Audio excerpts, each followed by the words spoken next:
Hey there. Want to use Telegram but don't want to share your personal phone number? In this quick tutorial, I'll show you a simple trick to get started without using your real number. Let's jump right in. Before we start, please subscribe this channel and must like this video. First, open the Telegram app and click Start Messaging. You'll see a screen asking for your phone number. But don't worry, we'll use a virtual number instead. Here's what you need to do.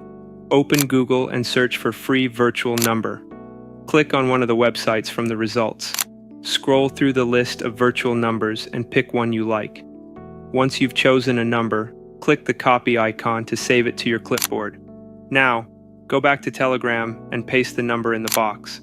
Tap Next. Next step, head back to the website where you got the number. Refresh the page, and you'll see the verification code sent by Telegram. Copy that code and return to Telegram. Paste the code, and you're all set. That's how you use Telegram without your personal phone number. If you found this helpful, don't forget to like and subscribe for more tips.